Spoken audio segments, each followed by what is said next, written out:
Good evening, Purple family. Welcome to another episode of Shades of Purple, a Prince podcast. On tonight's episode, I'm going to be reviewing Kim Berry's book, Diamonds and Curlz, 29 Years of Rolling with Rock Royalty, Prince. So Kim Berry was Prince's hairstylist for almost 30 years. So 3 decades she worked with Prince styling his hair, but she also did more than that, which she talks about in her book. But before I go into my review, I just wanted to put up a little disclaimer for those who don't like spoilers. I'm going to be doing a lot of spoilers. So if you don't like spoilers, then you might not want to listen to this review if you have plans on reading this book and you don't want to be spoiled. But on the other hand, if you don't mind spoilers and you do plan on still reading the book, or you don't have any intention of reading the book, then you'll like this review. So if you don't want to listen to spoilers, then you might want to turn it off right now. But if you still want to listen, which I hope you do, we're going to get right into it. So Kim Berry structured the book around the 5 C's of a diamond: cut, color, clarity, carat, and certification, to honor the album Diamonds and Pearls, which I'm just assuming is probably her favorite Prince album, and also because she wanted the book to stand out and be different. She starts off the book with a poem that's really nice, and I'm going to read the very end of the poem. So she says, "So rock on with your bad self, my brother, my friend. Even after your sudden and tragic departure, into the purple rain you strutted. The doves cried and the band played on. Tribute after tribute, like a shooting star streaking across the sky. So glad we had the real thing, baby. See you at the exchange desk, Prince, where we will exchange our cross for a crown." So I really liked that. I thought it was beautiful. And they were able to bond. One of their ways that they were able to bond was through their religious convictions. She didn't mind him being a Jehovah's Witness, even though she didn't totally understand, some of the premises of the religion. And I feel the same way. But, no hate, no disrespect. But she said she even attended some meetings at the Kingdom Hall with him a few times. So they were able to bond through their religious beliefs. So she talks in the very beginning of the book, of course. She starts the book off talking about, she calls it Sometimes It Snows in April, talking about how she learned of Prince's death, where she was, and how her and her daughter would travel to Minneapolis to try to be a part of the memorial services. So she got the call from some friends, another stylist and another friend of a friend that was working as a cameraman for CBS News, called her before they went live with the story about Prince's death. And she claimed that, Prince told her on April the 1st that the end of his life was near and that he felt it. He also said that he had predicted the deaths of Whitney Houston, Michael Jackson, and Anna Nicole Smith.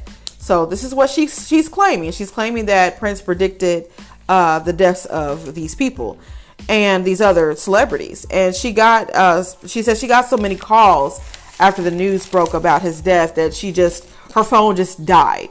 Because her phone just kept on ringing back to hook. And she just, refused to pick it up because she had to pull over. She was driving at the time. And the hairstylist that called her told her just take a deep breath, pull over. So that's what she did.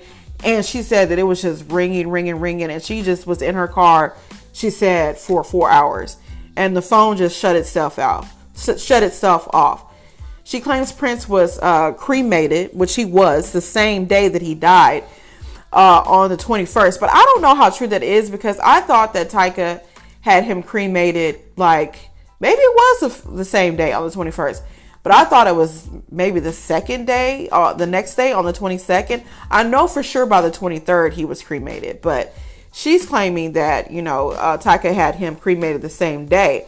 Which was possible because he was pronounced dead around 9 or 10 that morning. And the autopsy was completed around 1. And so the body was given back to the family later that afternoon.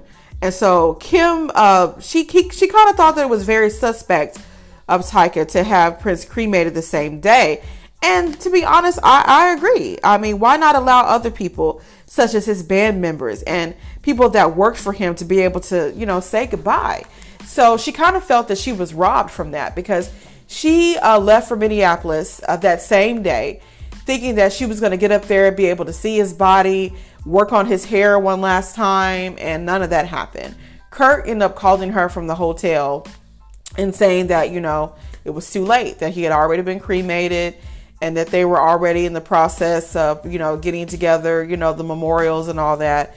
So she stayed up there for the public memorial that they did for the fans. And she said when she got to Paisley Park, she didn't like the energy that was going on inside of Paisley Park. She said it was just so quiet and, it just felt really eerie to her. So instead, she said she went outside to be at the gate with the fans and talk to, the Purple fams. And she did that for 2 days before returning back to California. And she claims that the book is not supposed to be a gossipy or salacious airing of dirty laundry type of book. But in a way, she kind of does do that. So it's funny that she says that it's kind of not salacious and gossipy, but she kind of ends up doing that.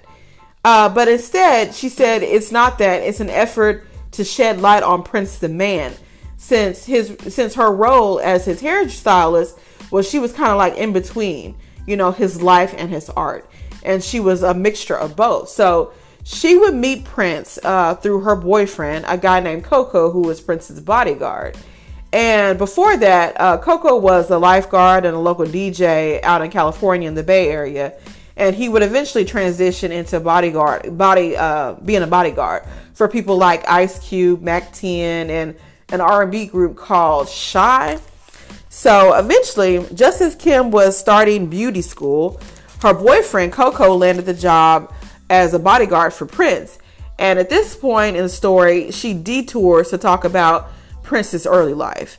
Things we already know, but then she mentions that his sister Tyka had tried to get a record deal with Warner Brothers. And I didn't know this until I read this. And they decided to pass on her. And this caused, allegedly, a rift between her and Prince. And Prince had tried, write songs for her and tried to support her career. But after, it didn't go anywhere, she got on drugs. And Prince would later pay for Tyka to go to rehab. And, she just mentioned that. And then she talks about a story when she was doing Prince's hair one time, and her daughter was talking to Prince about her day at school. And then her daughter's name was Sierra. And she said, Sierra said, when I got home, I noticed that my mama had took my money out of my piggy bank. And she said, Kim said that Prince got up out of his chair and was mad at Kim. And Kim, tried to explain, like, look, I put the money back, I gave her $10 back, in quarters, because she said that she took the money out of her daughter's piggy bank because she needed to go, do laundry. And so she gave her a $10 bill back and for the quarters.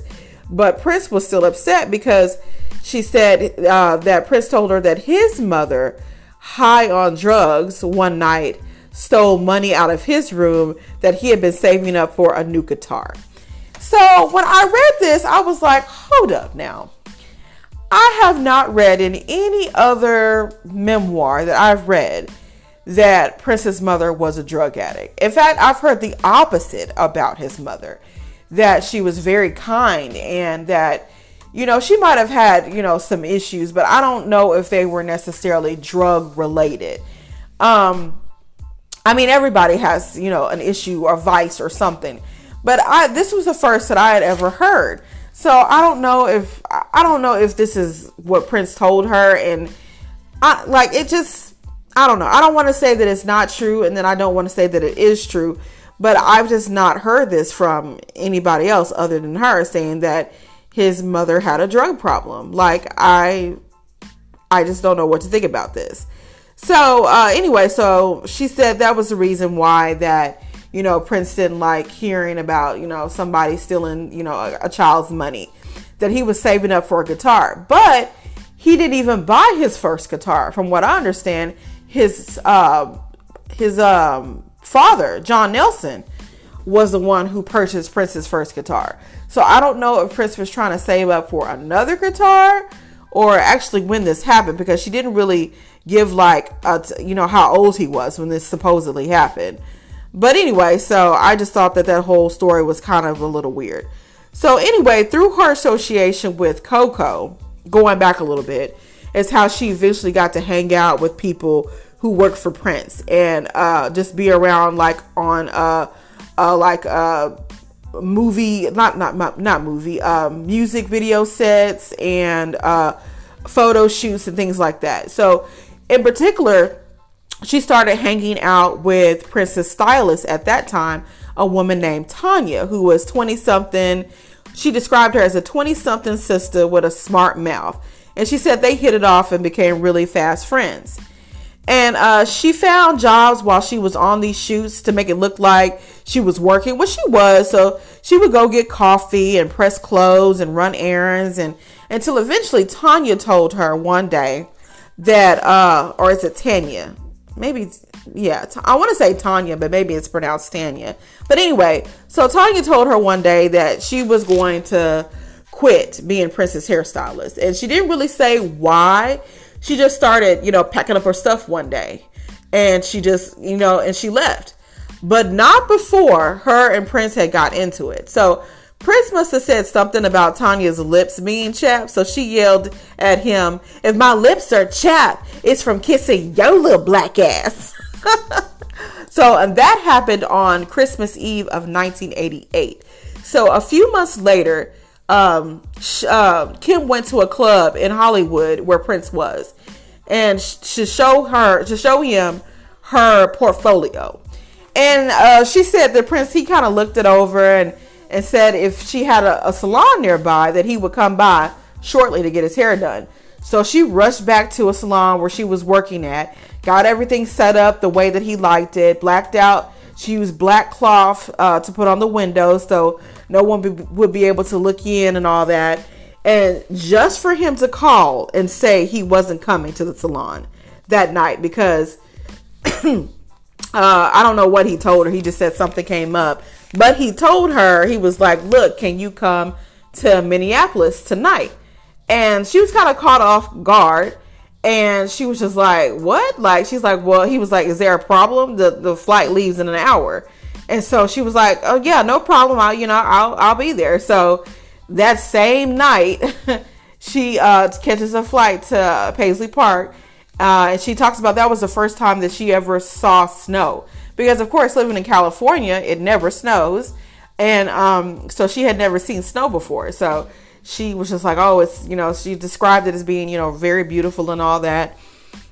And so when she got to Paisley Park, she ends up doing 3 women's hair. And then she did Dwayne Nelson, which was Prince's brother and another one of his bodyguards. She did his hair as well. So I guess that was kind of like her audition. And she waited for like 2 hours. And then she finally got to meet Prince. And he hired her, but he told her, he was like, "I'm kind of tender-headed, so you're going to have to get rid of those long nails you got." And she just said, she popped them off right then and there. And Prince got a big laugh and said, "Oh, you're going to fit in just great."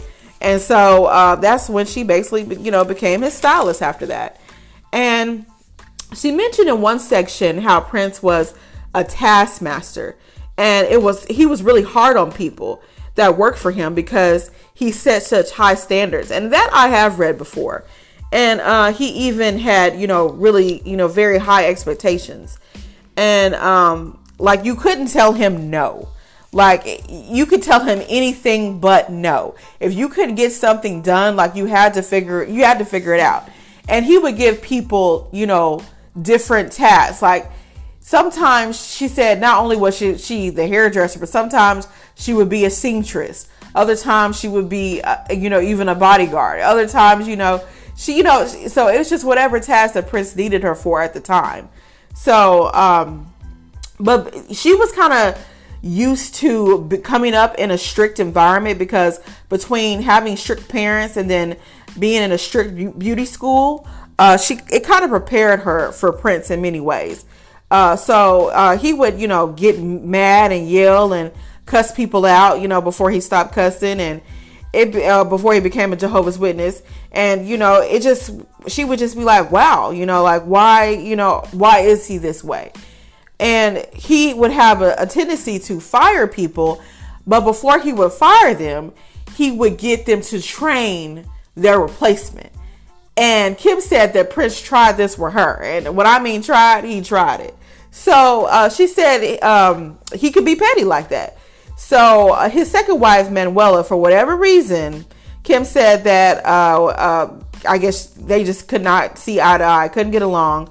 So she said when Manuela came to Paisley Park, she went about trying to change things that had been around for years, including Kim. And Manuela kind of made it her mission to kind of mark her territory. So she chose Kim as an old relic, somebody that needed to be replaced. So she flew in her personal stylist from New York and tried to convince Prince to fire Kim and hire her stylist. He had flown out, he had flown out this new stylist a couple of times already to cut Prince's hair, but they wasn't really feeling each other, according to Kim. And we know how Prince feels about men anyway, especially all in his personal space. So, but Manuela just kept on insisting until finally Prince asked Kim if she would show Sarterio, that was his name, how to do a relaxer. And she knew what Prince was doing then, trying to parade her replacement in front of her. And she wasn't having it. So she let Sarterio know what Prince was trying to do. And so when Prince tried to hire him, he turned it down because he was already making like $5,000 a day in his salon in New York. And so why would he give that up to make much less working for Prince exclusively? Like $5,000 a day? I mean, 5 bands? Yeah. So Prince was kind of manipulative, and he liked to play mind games. And he was playing chess while everyone else was playing checkers, if you get what I'm saying. So if Prince said jump, his staff would say how high. And then she said, if he said shit, they would squat and ask what color. That's what she said.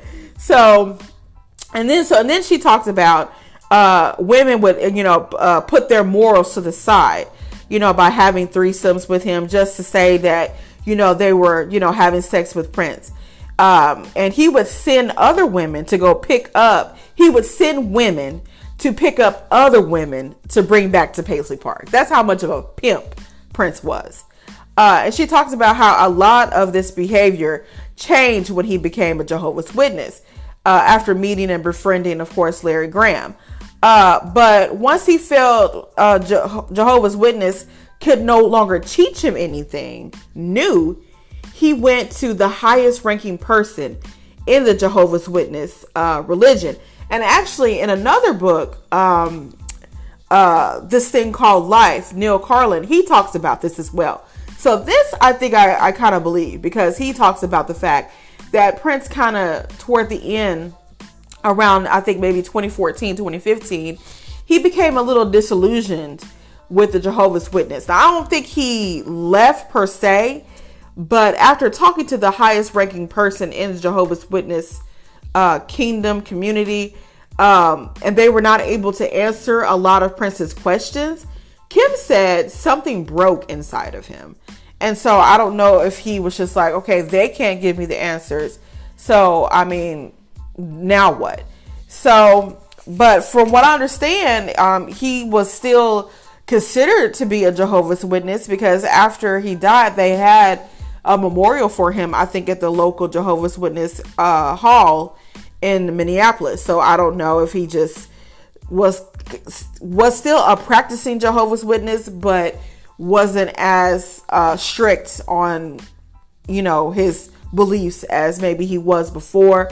I'm not sure. But she said that, after this person in the Jehovah's Witness community was not able to answer his questions, that something just broke inside of him. Because I think the whole reason why, and I know I'm kind of derailing a little bit, but I think part of the reason why he even joined the Jehovah's Witness is because he was looking for answers to begin with about the death of his son.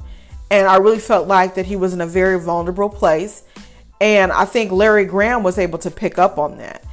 And there's another section in this book that she talks about, how Prince and Maite dealt with the death of their son. And it kind of bothered me a little bit because, I know that she was there and she saw certain things, but I kind of feel like certain things don't need to be said or spoken. Now, it's one thing for Maite to talk about it in her book, but it's a whole nother thing for you as a kind of an outsider, but insider, to talk on things like this that are just very, very personal. And I kind of feel like if Prince was still alive, that he wouldn't have not appreciated, some of the things that Kim said in this book, especially about the death of his son. But we're getting there, so keep listening. So where was I at? So, and then she, was saying these other, other stories about Prince and his mother. And he said, like, there was another story where she said Prince knew his mother used to run from one relationship to the next to feed her drug habit, never providing the nurturing love that he needed as a child and as a man. And as a result, he never displayed any real respect for any woman in his life who came into his life after her.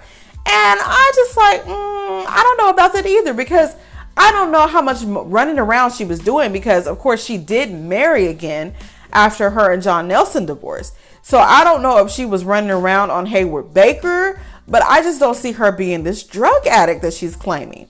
And I know that Prince did have a very strained relationship with his mother, but I don't know if it's related to drugs necessarily.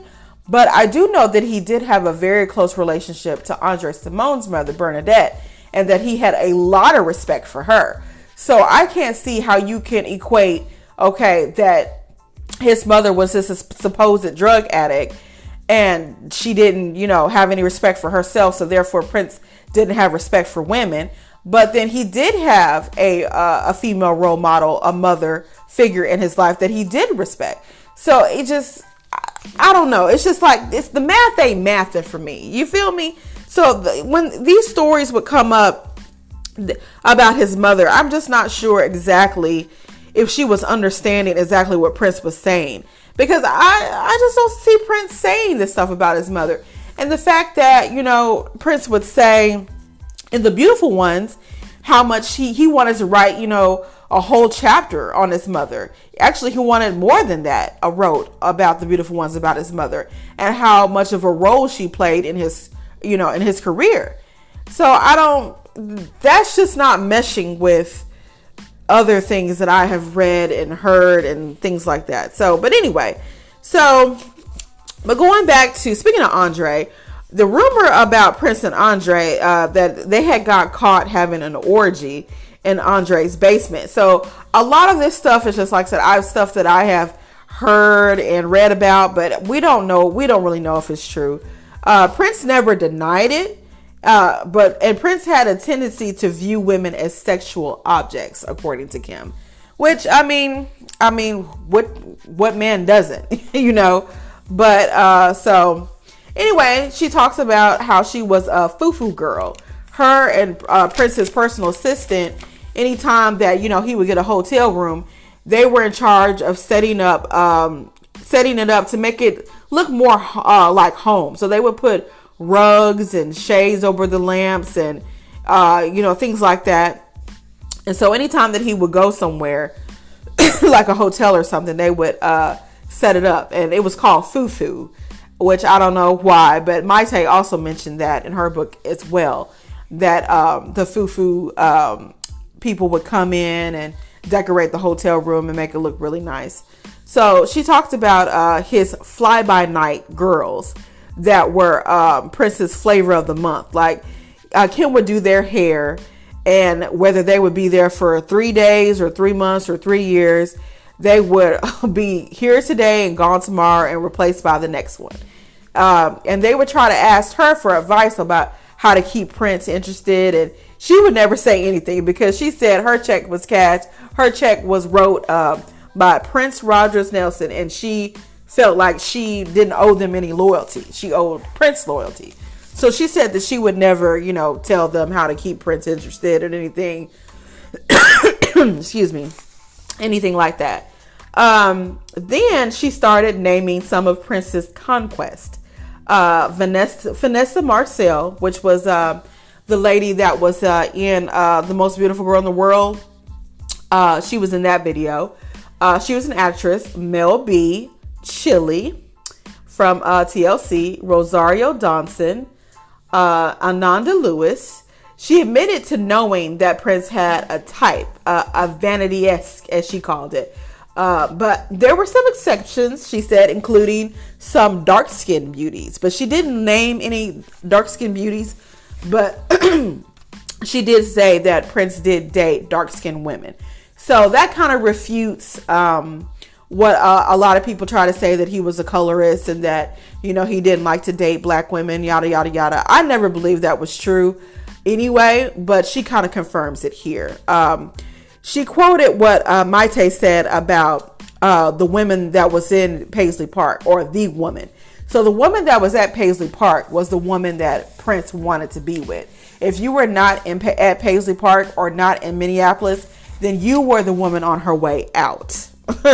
And she tells a different story than Maite about how Prince and Maite initially met. So she said that Maite's mother, Nell, or Nellie. Yeah, I always get them confused. I think it's Nellie. So Nellie had been trying to pawn off this VHS tape of Maite's belly dancing for some time. She would go to all these different concerts, and finally she got Kurt to give it to Prince. But according to Kim, there was a time where she had tried to give it to Kim, and Kim said she tried to give it to Prince, and Prince told her to trash it. And so finally she started showing up in the European concerts overseas, not knowing, of course, that her husband was in the military. But anyway, so she started showing up at some of the European concerts, and finally at a concert in Spain, I think it was, or no, was it Germany? It was Germany. A concert in Germany during the Nude Tour in 1990 was when she finally gave the VHS tape to Kurt.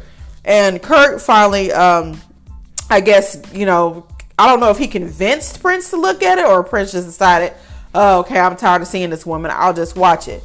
And so he watched the tape and he liked what he saw. And so he, had Maite come in, and, that's basically, how they met. But she, like I said, but Kim made it seem like, that Nellie was, really trying to pretty much like pawn or pimp her daughter off to Prince. And I kind of believe that, just based on some of the things that I've read also in Maite's book. And when I get to the point that when I review her book, you'll see what I'm talking about. But there are certain parallels that some of the things that Maite has said in her book and some of the things that Kim has said that do match, but there are other things that don't match.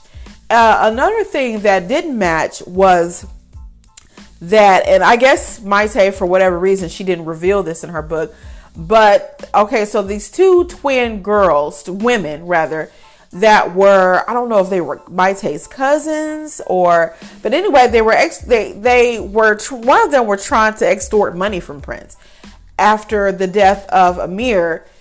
They were trying to make it seem like that because Prince has such a strict diet on Maite, that was the reason why Amir died. But of course, that had nothing to do with his death. But she was going to go tell the tabloids, and Prince ended up offering her twice what the tabloid was offering her to not say anything. But eventually it got out anyway, and it went into the tabloids, and there was this whole investigation. And of course, they, found out that Prince, had nothing to do with Amir's death. And I didn't know all of this was going on, at this time. And I can only imagine how that would be even worse, even more hurtful, to think that Prince would want to or had harmed his own child in some way. And I mean, reading all this, I was just like flabbergasted, like, what? This is crazy. And she talks about how, Prince and Nellie were such at odds at the time that Maite was in the hospital that she had to actually sneak to see her daughter. Now, if this is true, I think Maite also talked about this as well. I didn't like this from Prince. There's no excuse for that. Now, I understand you not liking her, but this is still her mother. And she's having y'all's baby, and this is going to be her grandbaby. And she has every right to be in the hospital, despite what you may think about her.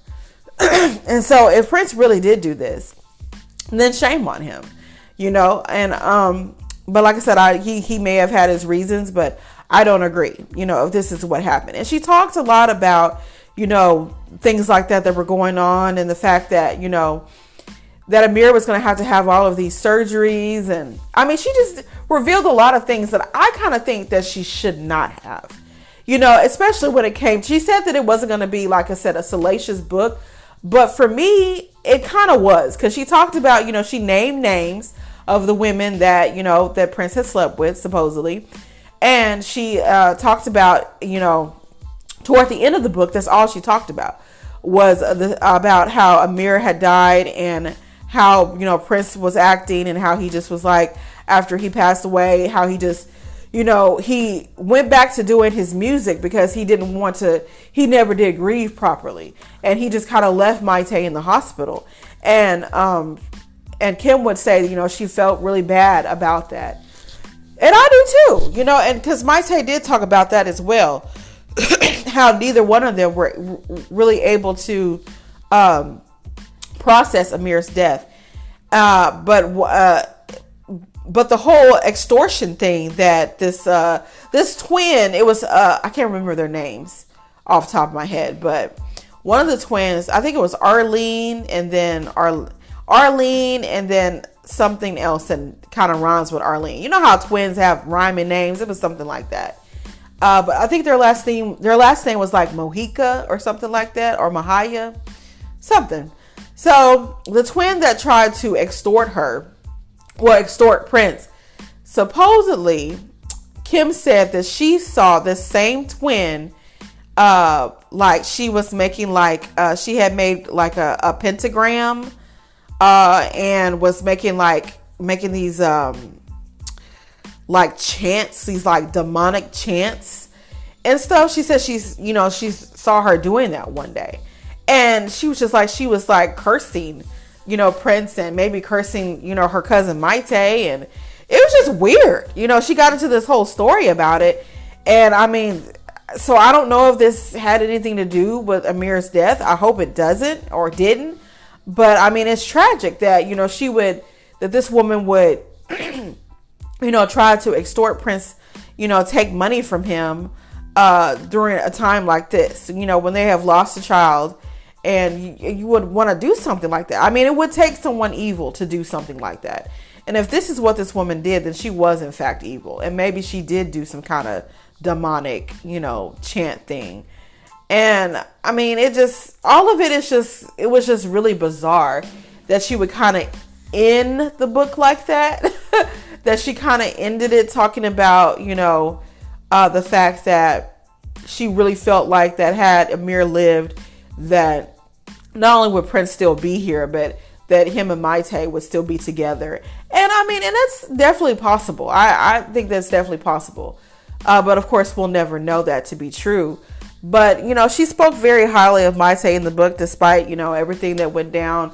And she, for whatever reason, her and Manuela could not get along for nothing. But she said that she really thought that Maite was Prince's soulmate, and that she really wished that, of course, that they would have stayed together. But she kind of, like I said, she kind of ended the book on that. And to me, that was just kind of weird, that she would just like stop it, after, you talk about, Amir's death, and you say all these different things about what was going on. And I just really kind of felt like that wasn't her place to say a lot of the stuff that she said in the book. And I don't know for sure if Maite ever confirmed any of that, or if she, even wanted to, or if she was insulted by it, or, that's what I'm most curious about, is how Maite felt about Kim Berry's book, because it was very detailed, in particular about, the situation and circumstances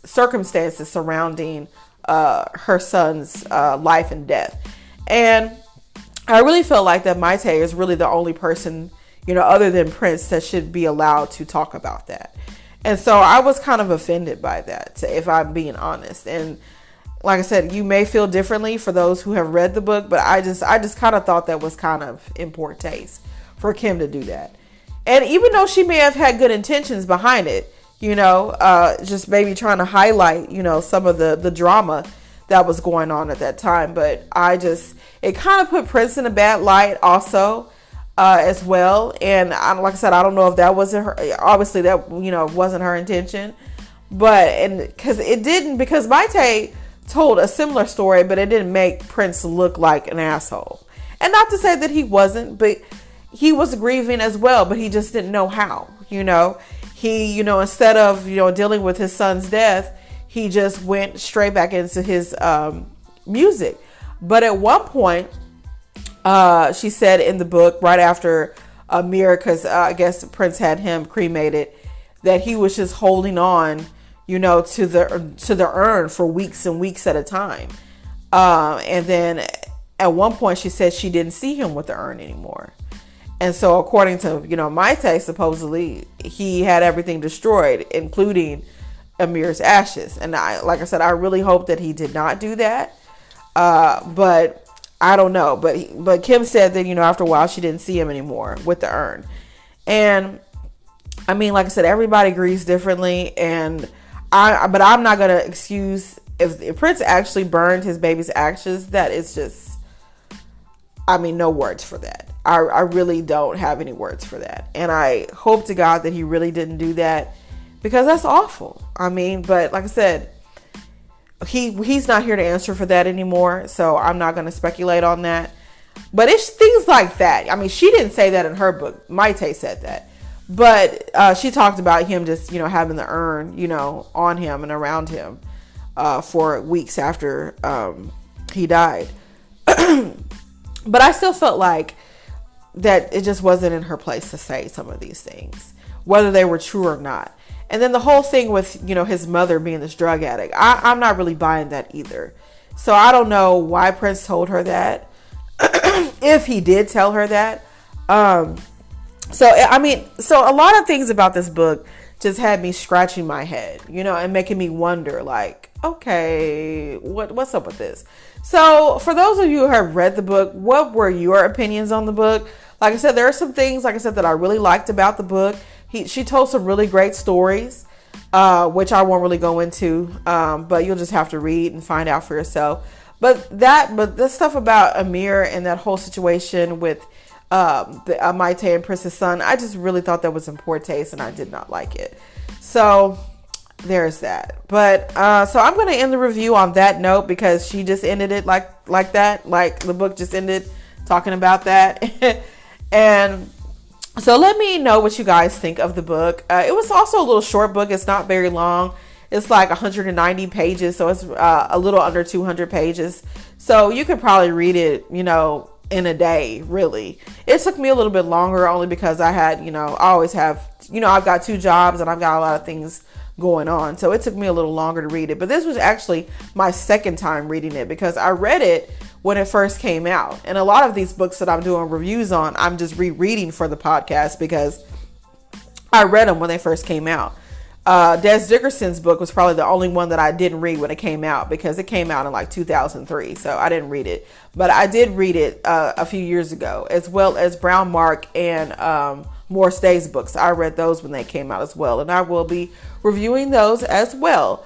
But next up on the podcast, I'm going to be reviewing Graffiti Bridge album. That's the next album review that I got coming up. So that'll be coming up, if not this week, probably next week. So be on the lookout for that. So thank you guys for listening. As always, love you, and may you live to see the dawn, and see you next time. Bye.